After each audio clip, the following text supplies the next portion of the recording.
Ang ikatlong sulat ni Juan. Mula sa isang pinuno ng iglesia, para kay Gayo na lubos kong minamahal. Mahal kong Gayo, idinadalangin kong ikaw sana'y nasa mabuting kalagayan at malusugang katawan, tulad ng iyong buhay espiritual na alam kong nasa mabuting kalagayan. Tuwang-tuwa ako nang dumating ang ilang kapatid at ibalitang ikaw ay tapat sa katotohanan at talagang namumuhay ayon dito. Wala nang higit na makapagpapaligaya sa akin kaysa marinig ang balitang namumuhay ayon sa katotohanan ang aking mga anak. Mahal kong kaibigan, ang iyong paglilingkod sa mga kapatid, kahit sa mga hindi mo kilala, ay nagpapatunay na tapat ka. May mga nagbabalita sa iglesia rito tungkol sa iyong pag-ibig.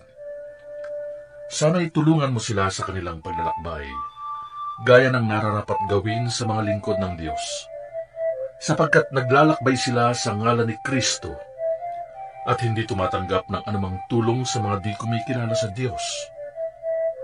Dapat natin silang tulungan upang tayo'y makabahagi sa pagpapalaganap ng katotohanan. Sumulat na ako sa iglesia, ngunit ayaw akong pansinin ni Diotrephes. Ang hangad niya ay siya ang kilalaning nangunguna sa inyo. Kaya't pagpunta ko dyan, uungkatin ko ang lahat ng ginawa niya, ang mga kasinungalingang sinabi niya laban sa amin. At hindi pa siya nasiyahan doon.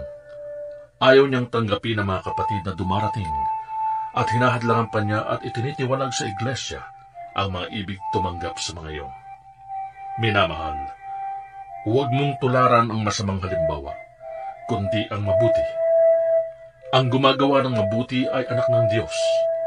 Ang gumagawa ng masama ay hindi pa nakakita sa Diyos.